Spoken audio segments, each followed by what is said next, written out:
Having been launched in 1964, the Ford Mustang is now 60 years old. And for its 60th birthday, Ford's given it a pretty serious makeover. This week, I'm looking at a 2024 Ford Mustang GT Performance Pack. Let's take a look. The biggest visual change is the styling, which is all new for 2024. To keep the Mustang current, Ford's made it much edgier, much more angular. I think it's very reminiscent of the 71, 73 kind of big body Mustangs with its kind of flat deck profile and almost flattish kind of hood. It also has new LED lighting elements, with the front having 3 running lights that kind of match the 3 signature turn signals on the back. Overall, I think it's very successful. It looks mean. It looks like a Mustang. We all know what a Mustang is supposed to look like, and I think this captures that pretty well. Another big change Ford has done to make the Mustang more relevant for 2024, possibly for better or worse, is this new dashboard layout, which kind of famously now, this has already been covered to death, is these 2 disparate tablet screens that Ford has employed instead of the integrated gauge cluster and the small screen in the center stack. I don't love the look of what they've done here. On the premium package cars, which this is not, there's a hood and a frame that kind of unifies them, but on this lower spec car, and I don't know why they've done this, it's just 2 separate screens, and I think it looks really kind of amateurish in its execution. While I don't love what they've done with the hardware presentation of what's going on here, I do like, for the most part, what's on the screens.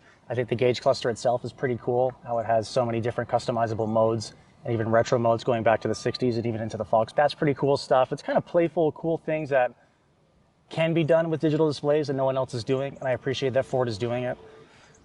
They've made much about the fact that it has NVIDIA graphics processing and uses Unreal Engine for its animations, and I don't know why they're so proud of this. It almost seems like trying to appeal to the kids, but the kids don't care because your frame rate still isn't very good. And I don't know what, 40, 50 something target demographic buyer for this car is getting into this and going, oh boy, the animations are sick. I don't get it personally, but they do look good, if not the best in the industry still. The center screen is pretty much a reflection of other sync products that we've seen from Ford. It's slightly updated for this with a home screen that focuses largely on just multimedia and your phone, because it knows you're probably just going to Android Auto anyway. Overall, it's pretty snappy. It works fairly well. I really don't like that they've gotten rid of physical climate controls and the cool toggle switches that the Mustang used to have. That all lives on screen now. They've been pretty smart about the few physical shortcut buttons you do get. The custom My Modes, traction control off, hazards, favorites, and a window defroster. Could be worse, could be better. Overall, I think aesthetically it kind of works. I just think it could work so much better.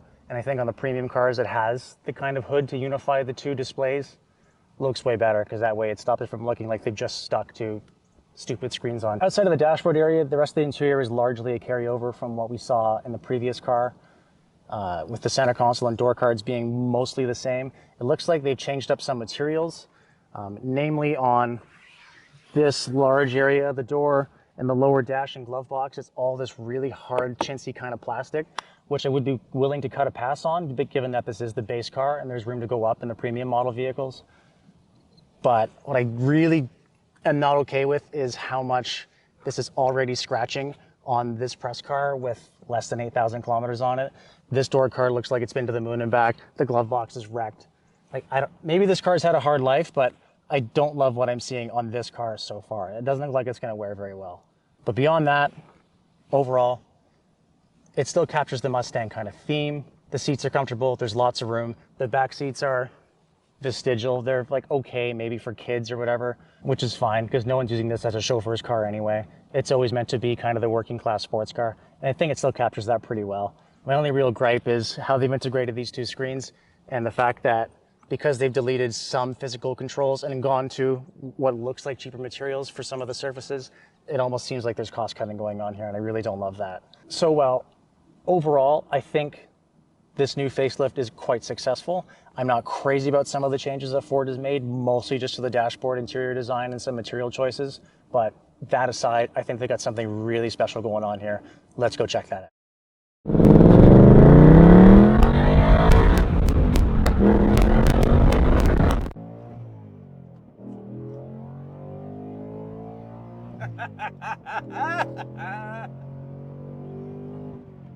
The thing about this car is, it's very good.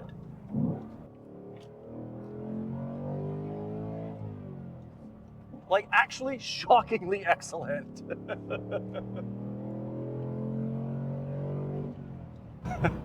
Oh.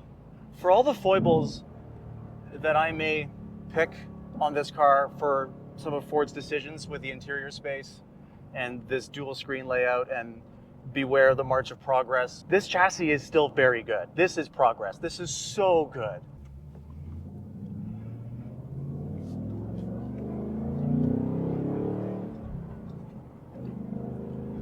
So Ford says it's got new shocks. They've stiffened the front subframe considerably. They've stiffened the steering linkage and got rid of the rubber damping in it for a more direct feel. It's still not the most like touchy-feely car in the world. And I've seen, honestly, a lot of other reviews complain about this, and I get where they're coming from because this chassis is so good. It has so much capability. It has so much mechanical grip. It's so composed. It's surprisingly well balanced and agile, and it hides its weight pretty well. Like, this is a very good, competent, fast sports car. And I feel like a lot of people expect it to be a precision driving instrument, like the cars that it's capable of competing with, like, say, an M3, and it's just not that. But in Ford's defense, it never was that. The Mustang has never really been a car known for its fantastic handling and amazing steering and glorious feedback and delicate chassis. The Mustang has always been a blunt instrument whose primary mission is to go fast, sound kick-ass, and look cool doing it. And that's what this car does. And to Ford's credit, like, yes, it's not the most connected precision instrument you can buy, but it's a very effective instrument. This is not to say that Ford's tweaks haven't gone to good use. This car feels very good.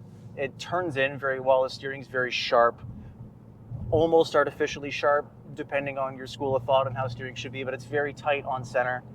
Kind of ramps up a little bit in corners, but it's generally pretty light. And through all of its drive modes, it stays light. But it's very direct, it's very sharp, and it's fun. It feels eager, it feels athletic. You can tell that's what they were going for, and that's what they succeeded with. What it lacks in finesse, it makes up for an outright mechanical grip. So what does a performance pack get you? Starting at the front of the car, the engine makes marginally more power with 486 horsepower compared to 480 for the base GTs, as if that's not enough. It's got huge Brembo brakes, which stop the car incredibly well. It has heavy-duty front springs, a stiffer rear sway bar, and a Torsen limited slip differential with 373 gearing. So it's a little shorter, more aggressive than the base cars, which means you get to play with the shifter a little more often, which is nice. The shifter is actually really nice. And something new that Ford has done is they've got a rev matching system in here, which actually works incredibly well. I don't understand where the hate for this gearbox comes from because it's such a gem to use. Like, the shifts are nice, short, just the right amount of notch, and then this rev match system, like, is silly. I don't normally like this in a car, but this is cool.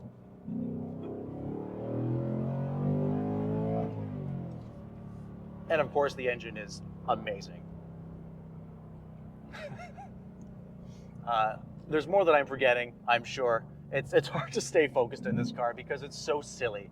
The noise is so overwhelming. The experience is just, it's so charming. It gets under your skin. And it's hard not to have fun in this car. It's kind of hard not to be a goofball. I think the most important thing that sets the Mustang apart, that makes it special, especially special now, is that it has no competition. It stands almost completely alone. And I don't just mean that in a sense of the Camaro and Challenger, like its heritage pony car competitors are gone. I mean that in the sense of this car, with its nearly 500 horsepower engine and sweet 6-speed manual and excellent chassis and fantastic limited slip rear end, all the driver's car things we want to see in a car, this is just under 60 grand. There is absolutely nothing else that comes even close to this. Like, the next car that I can think of that has a V8 and a manual transmission, if you want that classic badass hot rod experience, is the Cadillac CT5V. And that's like a $100,000 car or thereabouts. This is attainable. And that's always been kind of the Mustang thing, right? It has to be attainable. It has to be accessible. This is a lot of people's first performance car. The thing about the Mustang that a lot of people forget and don't give it credit for is that this has to appeal to a wide range of niche buyers. It's not like, say, a Hyundai Santa Fe that has to appeal to a wide range of people. This has to appeal to multiple different niches. This has to appeal to someone like me who wants a fun, fast, loud, dumb, purist driving experience with the naturally aspirated V8 and the manual and the limited slip and the sweet chassis. This has to appeal to a track bro who is obsessed with lap times and eking every inch of performance out of the car. This has to appeal to dudes who just want to cruise, who just think the car looks cool, and people like my mom who just know intuitively, as they have always known for their whole lives, that the Mustang is an icon. It's a cool car. It looks like a cool car. It sounds like a cool car. Like, it's an institution. And there's nothing else on the market that has to appeal that much to that many very different groups of people. And the fact that it can do it all so well at such a competitive price point and not lose sight of its mission is so incredible. There is nothing else like this. This car stands totally alone, and it's really, really something special. I'm such a big fan. Overall, this was a car that I wasn't expecting to like nearly as much as I did.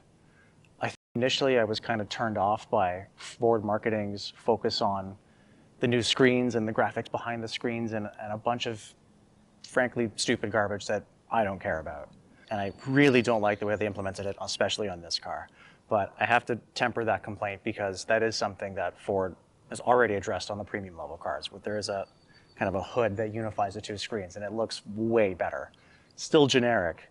Still the typical dual widescreen thing that everyone's doing, but that is the march of progress, I guess.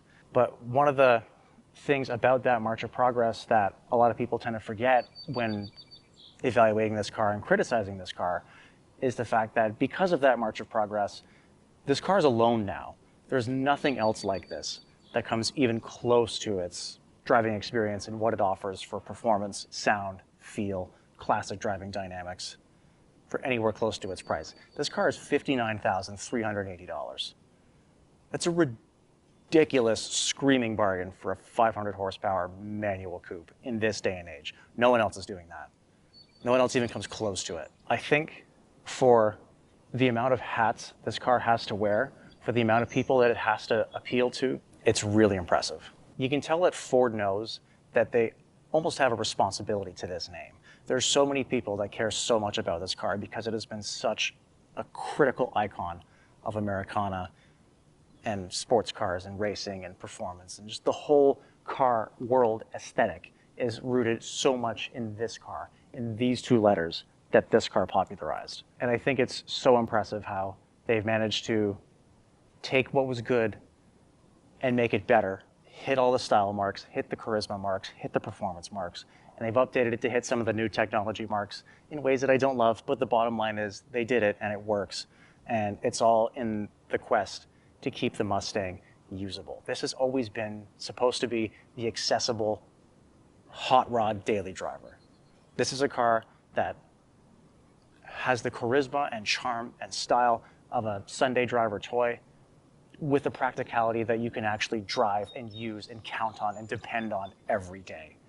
And the fact that they've done all of that while still keeping it at the accessible price point that everyone else has gotten away from is really incredible. It's not a perfect car, but the Mustang never was a perfect car. The Mustang was always just supposed to be a Mustang, and this is a hell of a Mustang. For doubleclutch.ca, I'm Nathan Leipzig. Thank you for watching.